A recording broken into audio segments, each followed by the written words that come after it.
masing-masing. Bisa saja di daerah Bapak Ibu tidak diusulkan SLB. Oh, di daerah lain ada. Bisa saja di daerah Bapak Ibu tidak diusulkan TK, tetapi daerah lain ada. Sekali lagi, kewenangan pengusulan formasi jabatan itu diserahkan ke daerah. Formasi guru TK, formasi guru SD, sampai formasi guru SLB. Seperti itu.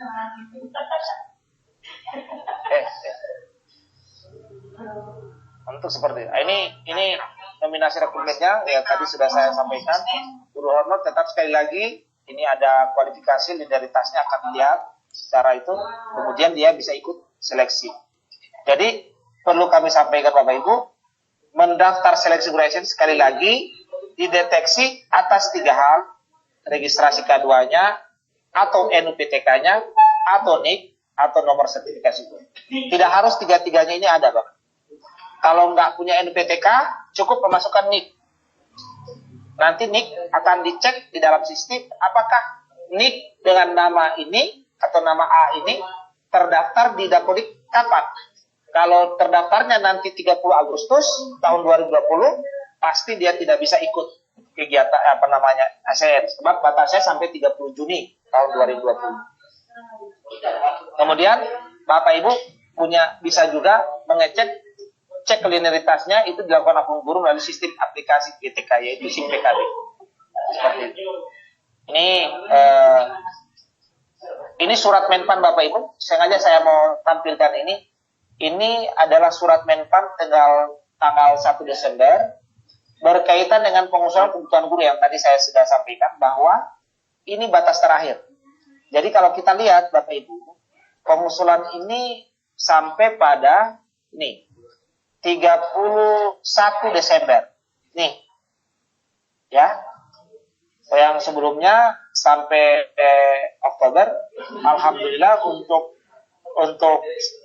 pengusulan perbaikan usul ASN ini dapat dilakukan sampai 31 Desember. Jadi Bapak Ibu, formasi ini tahun 2001, formasi tahun 2021 itu diusulkan melalui formasi tahun 2020. Jadi penetapan formasi 2021 diusulkan dengan pengusulan data 31 Desember tahun 2020.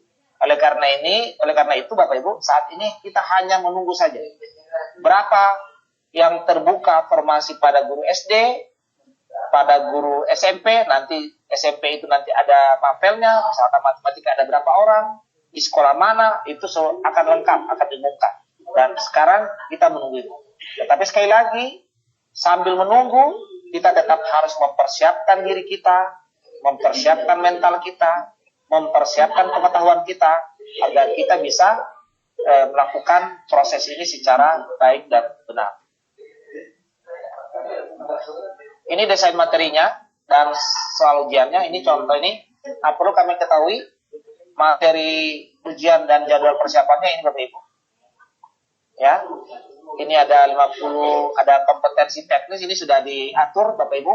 Nah, inilah yang di dalam materi ujian dan jadwal persiapan ini saat ini yang sudah disampaikan yaitu tentang masalah materinya.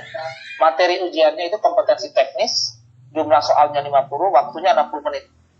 Bayangin Bapak Ibu, teman-teman guru menjawab soal ini kalau kita hitung rata-rata menitnya, berarti satu soal itu 1,1 menit 10 detik sekitar begitu. Nah, jadi oleh karena itu kita memang harus mempersiapkan diri dengan benar. TBS-nya itu 40 soal, 60 menit, dan bobotnya 60%, jadi lumayan besar bobotnya. Manajerialnya 30 soal, sosial kulturalnya 20 soal, dan tes wawancara. Sekali lagi, wawancara ini bukan seperti Bapak Ibu bayangkan, wawancaranya tertulis Bapak Ibu. Nanti teman-teman guru kita akan diwawancara secara online, dan dia akan ditulis ya, secara tertulis. Apakah dia secara tulisnya mungkin menulis, mewawancara, kemudian diupload, itu kami belum tahu teknisnya, tapi seperti ini prosedurnya.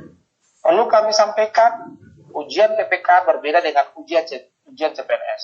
Ujian CPNS kita mengenal ada TWK, tes wawasan kebangsaan, ada tes kompetensi personal TKP, dan ada TIU. Khusus ujian P3K hanya ini aja, hanya 5 tes, teknis, TBS, manajerial, sosial kultural, dan wawancara. Ini seperti itu.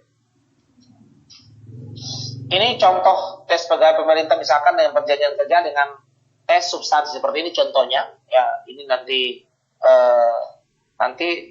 kalau pemahaman kami tes substansi itu seperti mungkin kalau Bapak Ibu pernah ikut UKG, uji kompetensi guru yang berkaitan dengan dua kompetensi, kan guru itu kan punya kompetensi pedagogik, profesional, sosial, dan kepribadian. Yang diuji dalam substansi ini lebih pada fokus pada pedagogik maupun profesional. Seperti itu. Ini contoh substansi bahasa Indonesia. Ya, ini contohnya saja Bapak Ibu ya.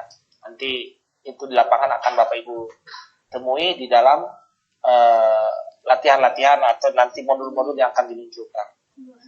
Ini contoh tes bakat skolastik, tes analisis seperti ini. Ini misalkan soal aritmetika dan perbandingan. Dan saya sarankan kepada Bapak Ibu yang akan ikut atau calon yang ikut, untuk saat ini yang perlu kita pelajari yang berhubungan dengan ini, TBS ini. Sebab ini akan membantu Bapak Ibu untuk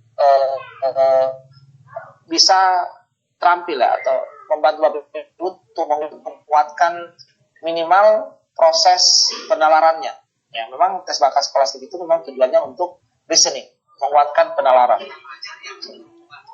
Mungkin itu dari saya terkait dengan apa dan bagaimana P3K seleksi guru untuk tahun 2021 terkait dengan kebijakan kementerian. Ini sekali lagi kebijakan ini Bapak Ibu kebijakan yang komprehensif dilakukan oleh 4 menteri sekaligus, diumumkan tanggal 3 November tahun 2020, dan mudah-mudahan kita sekarang ini berjuang.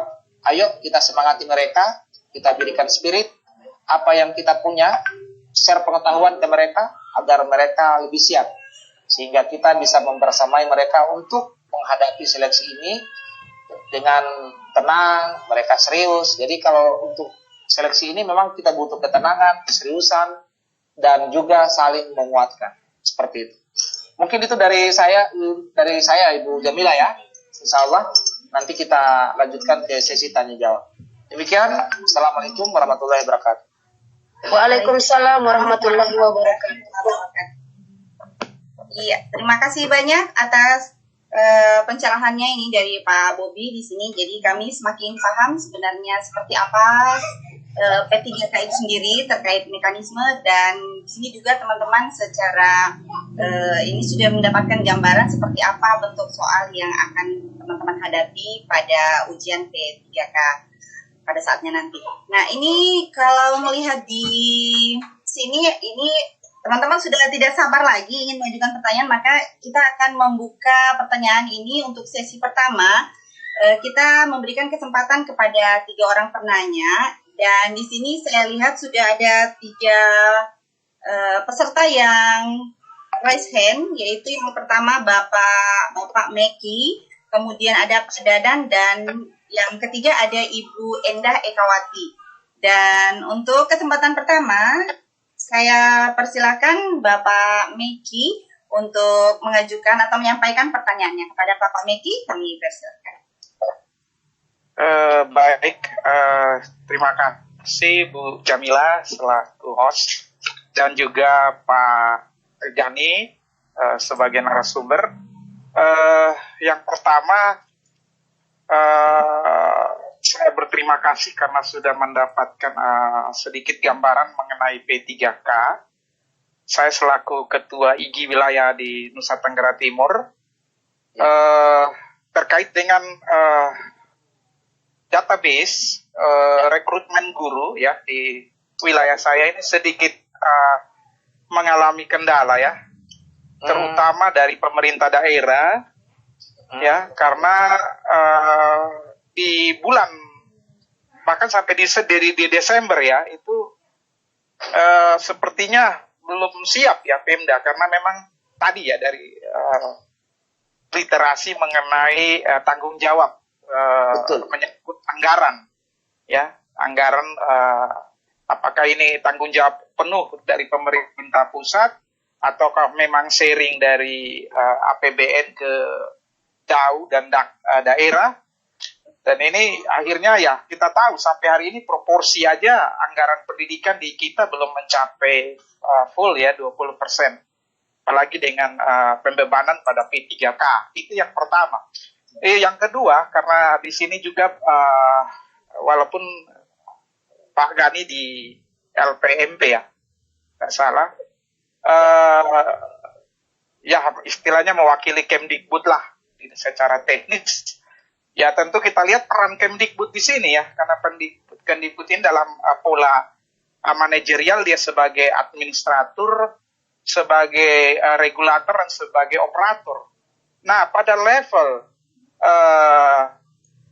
regulator dan operator ini terlihat itu adalah menyangkut database ini ya. Database ini memang sedikit ada ketika di cut off pada bulan Juni kemarin 2020 30 Juni. 30 Juni ya 2020 itu betul. Justru masih ada juga ya data-data tambahan yang menginput masuk ke dalam sistem Dapodik. Nah, ini yang kadang-kadang kita juga melihat ya kita tetap berprinsip pada tidak boleh ada kecurangan menyangkut input masuk melalui sistem Dapodik. Ya, karena memang Kemdikbud tentu masih berpegang pada Dapodik sampai saat ini. Betul. Dapodik menjadi satu sistem satu data yang benar. Yang kedua, saya lihat juga ini menyangkut bagaimana ya di dalam meregulasi rekrutmen ini, yaitu menyisahkan masa lalu itu tadi 124.000 ya tidak salah K2 itu. Iya, honor K2. Karena kita tetap berprinsip bahwa rekrutmen K2 rekrutmen P3K tetap berprinsip pada kompetensi. Betul. Tetap walaupun kita melihat bahwa kita mengakomodir kepentingan K2 itu seluruh K2 dan kita dan tentu tadi ya sudah diberi ruang bahwa sampai fase 3 fase kalau jika tidak lolos pada level pertama, kedua dan ketiga itu masih diberi ruang. Pertanyaan saya tentu ini ruang yang terbesar adalah pada guru ya yang belum berprofesi guru tetapi sudah mengikat dirinya melalui sertifikat pendidik. Ini tentu memberi dampak yang besar dan saya takut ini bisa menggeser K2. Kira-kira ini bentuk regulasi seperti apa yang dibuat oleh Kemendikbud nanti kalau sampai terjadi, yaitu P3K, pelamar P3K itu non-guru, tetapi sudah memiliki sertifikat pendidik. Dan ini tentu akan menjadi korban lagi adalah pada K2 ini. Kira-kira bagaimana nih jalan keluarnya? Walaupun kita tahu sampai hari ini pemerintah membuat tanda kutip 1 juta guru. Tetapi pola yang terjadi, distribusi di daerah ini belum merata, tapi di saat yang sama mengisi kekosongan pensiun. Yeah. Dan ini tentu nanti korbannya adalah pada teman-teman kita K2 yang dari segi umur dan seterusnya ini sudah pada cukup lama masa kerja. Dan mudah-mudahan ya lewat sosialisasi seperti ini ya tentu ini bisa memberi ruang bagi teman-teman yang lain. Ya, supaya betul-betul memahami. Tetap kita berprinsip, kita guru ya lewat IG, kita tetap berprinsip bahwa benar hasilnya adalah harus berbasis kompetensi. Jangan hanya sekedar mengisi kekosongan yang ada. Dan tentu juga kita tetap dari aspek kemanusiaan, K2 harus terselesaikan lewat P3K. Barangkali itu dari saya. Terima kasih. Selamat malam, Pak. Saya kembalikan. Malam. Terima kasih, Pak. Langsung dijawab saja, Pak Bobi. Silahkan. Langsung aja. Iya, silahkan, Pak.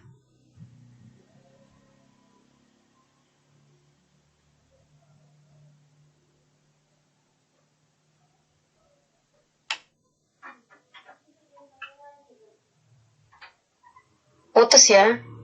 Iya, mungkin jaringannya lagi down di Pak Budi. Mohon bersabar untuk rekan-rekan yang hadir. Kita menunggu Pak Bobi kembali bisa aktif jaringannya. Halo. Iya, halo Pak Bobi. Silakan Pak Bobi. Ya, sudah jelas. Ya, sudah bisa dengar? Iya, bisa Pak. Oke, jadi gini Pak Melkian, kebijakan terhadap rekrutmen P3K itu seperti saya jelaskan di awal ini kan, itu pertama adalah memang inisiatif kementerian untuk melihat terhadap kebutuhan dan kekurangan guru di daerah. Di satu sisi, daerah tidak bisa merekrut guru melalui jalur PNS.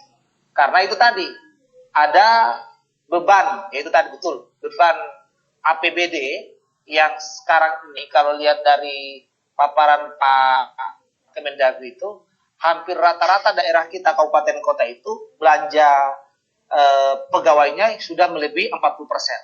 Dalam ketentuan undang-undang otonomi, jika daerah itu tidak bisa mengusulkan Pak untuk pegawai negeri itu. Dia bisa hanya melalui ya itu tadi sistemnya tambal sulam, nunggu pensiun, orang pensiun baru itu bisa diusulkan sesuai ke pensiun itu.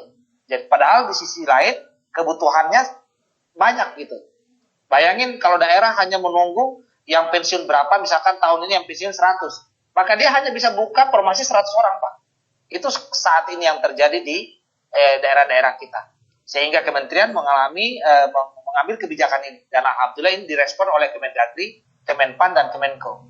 Nah, berkaitan dengan tadi, beban tadi, yang saya tahu, mungkin Bapak Ibu pernah tahu tentang program guru bantu tahun 2003 sampai 2006 kalau nggak salah. Itu kan semuanya regulasinya kan dari kementerian. Gajinya, tetapi memang semuanya dititipin lewat daerah.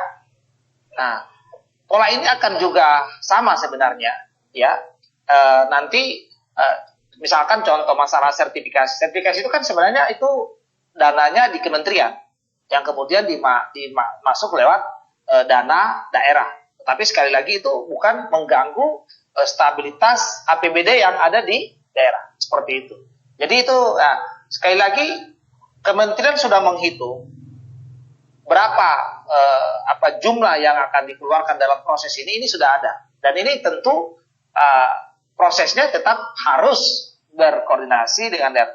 Oleh karena itu paparan saya tadi adalah daerah itu sebenarnya lebih memfasilitasi saja. Contoh, mereka kementerian minta daerah A, mana kekurangan guru kalian nih? Oh ini, mereka mengusulkan formasi. Nanti kita yang seleksi, kita yang lihat database-nya. Setelah lulus ini umumkan. Setelah itu ya nanti kementerian juga yang akan melakukan itu. Sehingga menurut saya berkaitan dengan terjadi kekurangan, maksudnya belum selesainya data validitas data di daerah masing-masing, itu tentu tergantung dari itu tadi kebutuhan atau proses yang ada di sana, di sistem di sana seperti apa. Nah, dalam hal ini literasi